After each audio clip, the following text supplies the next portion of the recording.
Bonjour à tous. Alors, je suis contente de vous retrouver pour cette vidéo. Je vais en fait traiter des plantes anorexiques, enfin des plantes anorexiques, des plantes qui traitent les problèmes d'anorexie. Alors, j'ai pas mal de plantes dessus, j'en ai une petite dizaine, je crois, ou un peu moins. Alors, je vais toujours commencer par une petite définition médicale.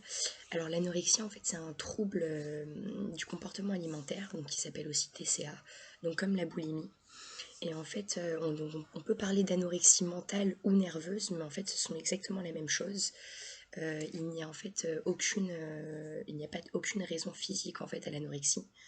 Donc c'est la personne atteinte en fait qui se fait maigrir elle-même en refusant de manger, parce que souvent elle a l'impression voilà d'être toujours en surpoids. Donc l'anorexie en fait c'est vraiment la personne elle a une perception déformée en fait de son corps et ne se rend pas compte en fait de sa maigreur.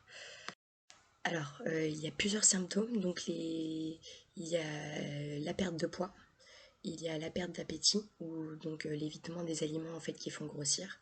Donc, ça peut être généralement associé à une hyperactivité physique ou à des vomissements. Ensuite, il y a l'absence des règles. Et ensuite, il y a l'image corporelle du coup qui est perturbée. Par exemple, la jeune fille, elle ne voit pas qu'elle est trop maigre, elle est obsédée par son poids et voilà, elle a vraiment peur en fait de grossir. Il y a aussi la perte des cheveux. Il y a aussi une fonte musculaire.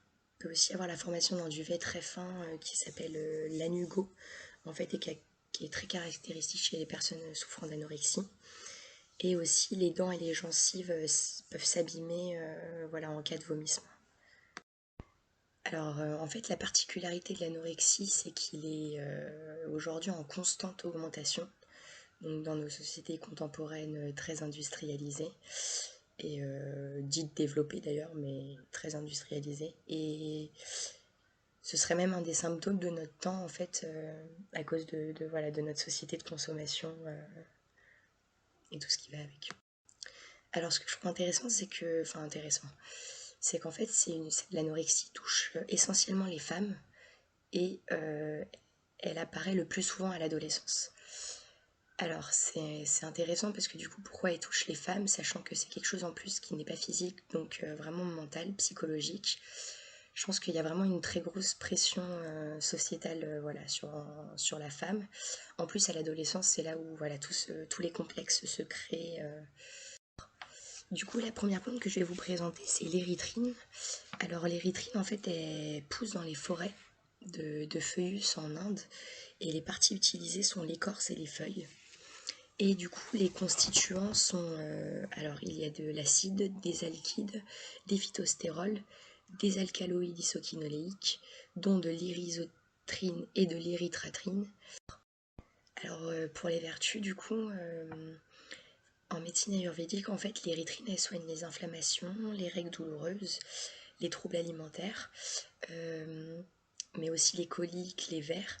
Et l'écorce, en fait, elle est prescrite contre les affections cutanées, mais aussi contre la fièvre et la lèpre. Et traditionnellement, en fait, on applique une pâte à base de feuilles sur les blessures. Voilà.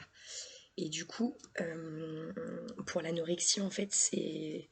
Donc la plante, elle soigne en fait tout ce qui est troubles alimentaires, comme l'anorexie. Voilà, et c'est la poudre d'écorce qui s'utilise. Pour la deuxième plante, du coup, c'est le colombo.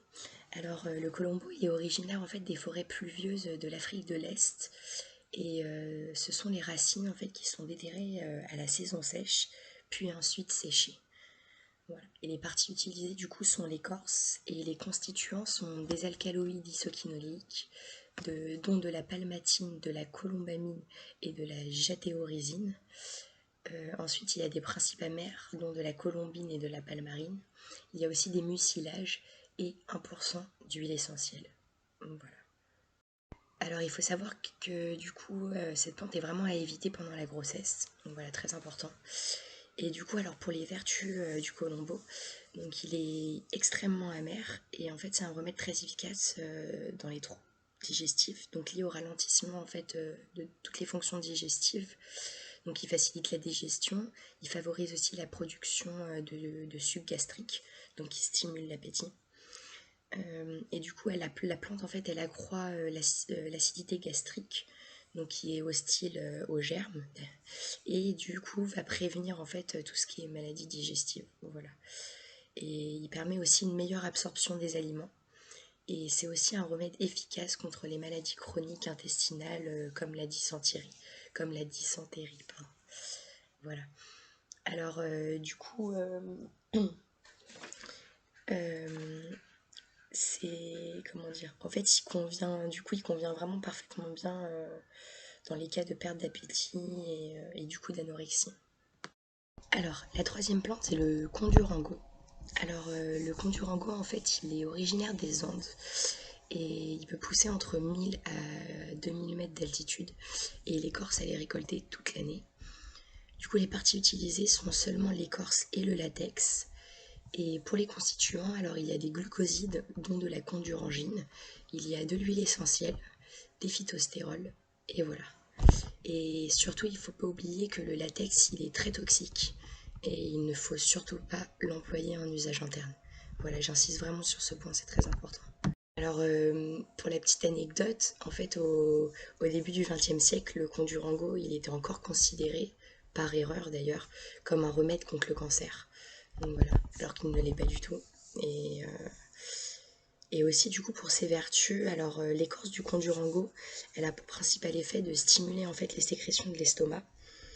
Et en Amérique latine, elle est souvent employée comme tonique, amer et comme digestif. Voilà.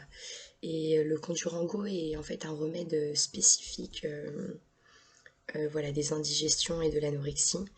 Et du coup, il stimule également les fonctions du foie et du pancréas. Et on l'administre aussi pour soigner tout ce qui est troubles hépatiques. Voilà. Et aussi, la plante, elle favorise l'apparition des règles. Et le latex blanc appliqué directement sur la peau soigne les verrues en fait. Enfin, appliqué sur la verrue du coup. Donc voilà. Alors, pour la quatrième plante, du coup, je vais vous parler du cassia. Alors, qui est originaire des régions tropicales d'Amérique et des Antilles.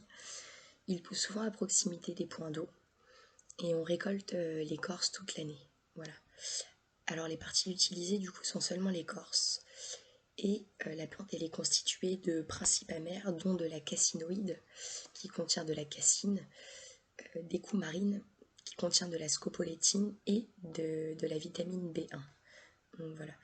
Alors il faut faire surtout très attention au surdosage en fait, parce qu'il risque de provoquer une irritation du système digestif et aussi de provoquer des vomissements.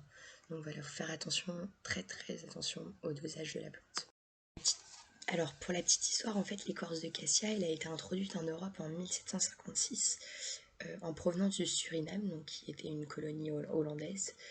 Et la plante doit son nom en fait à Cassie, qui était un guérisseur indigène qui a révélé aux Européens en fait voilà, énormément de qualités thérapeutiques. Et du coup, la plante, en fait, elle a énormément de vertus. Donc déjà, elle est fortement amère, elle facilite la digestion, elle stimule les sécrétions biliaires, salivaires et l'acidité stomacale. Elle est aussi utilisée pour stimuler l'appétit et elle est également très efficace pour soigner le paludisme. Voilà. Et aussi aux Antilles, on la prescrit en cas de dysentérie. Et il y a beaucoup en fait de lavements à base d'extraits d'écorce qui éliminent en fait les vers et les autres parasites. Donc, voilà. Et du coup en fait la plante elle est vraiment couramment utilisée donc, voilà, pour stimuler l'appétit, notamment dans le traitement de l'anorexie. Donc voilà. Alors, ensuite, la cinquième plante, c'est le tremble, que je pense vous avez sûrement déjà entendu. Alors, le tremble, en fait, il est originaire d'Amérique du Nord et il pousse plutôt dans les sols humides et au bord des cours d'eau. Voilà, et l'écorce, en fait, elle va les récolter au printemps. Et les parties utilisées sont seulement l'écorce. Et du coup, le tremble, en fait, il est constitué de glucosides phénoliques, dont de la salicine et de la populine, et de tanins. Donc, voilà. Alors, il faut faire attention à ne jamais l'utiliser en cas d'allergie à l'aspirine. Donc, voilà, faire vraiment très attention à ça. Et alors, du coup, pour la petite histoire, en fait, les Indiens d'Ojibwa, donc d'Amérique du Nord, en fait, préparaient un remède à base de tremble et de graisse d'ours pour soigner tout ce qui était, en fait, maux d'oreille. Et voilà, il y a aussi d'autres tribus en fait qui utilisaient l'écorce pour de multiples usages médicinaux, donc notamment contre l'irritation des yeux par exemple. Voilà. Alors, elle a aussi beaucoup de vertus, comme beaucoup de plantes. Alors, du coup, la salicine et la populine en fait sont des salicylates, donc des substances efficaces contre la fièvre, les douleurs et tout ce qui est état inflammatoire. Et leurs effets en fait ils sont un peu voisins de ceux de l'aspirine. Et donc en fait comme c'est le cas pour l'écorce du saule, le tremble il a des propriétés anti-inflammatoires qui sont très reconnues. On l'a prescrit aussi pour soulager tout ce qui est douleurs arthritiques et les douleurs rhumatismales et pour combattre la fièvre aussi, surtout quand elle est liée en fait à l'arthrite. Et aussi, donc on l'utilise aussi pour ses propriétés astringentes et antiseptiques de l'écorce, du coup, qui permet de traiter les diarrhées, les colites, mais aussi les infections de l'appareil urinaire. Donc voilà. Et en fait, l'écorce, elle est stimulante pour l'organisme. Et elle est donc très efficace voilà, contre l'anorexie et autres états de faiblesse. Voilà. Et alors du coup, pour la dernière plante, alors c'est le fenugrec, qui peut-être aussi vous connaissez. Alors le fenugrec, il est originaire d'Afrique du Nord et des pays méditerranéens orientaux. Et il pousse plutôt sur les terrains voilà, incultes. Et en fait, on va récolter les graines durant l'automne. Donc les parties utilisées sont seulement les graines. Et la plante est constituée du coup d'huile essentielle, d'alcaloïdes, dont de la trigonelline, des saponines, dont de la diosgénine, des flavonoïdes. Il y a aussi 27% de mucilage, 25% de protéines, 8% d'huile fixe, de la vitamine A, de la vitamine B1, de la vitamine C. Il y a aussi des minéraux dont le phosphore et le calcium en assez grande quantité et des glucides. Donc voilà, pas mal de constituants cette plante. Alors il faut faire très attention à ne pas utiliser la plante pendant la grossesse. Et du coup en Égypte en fait les graines elles servaient à provoquer les accouchements.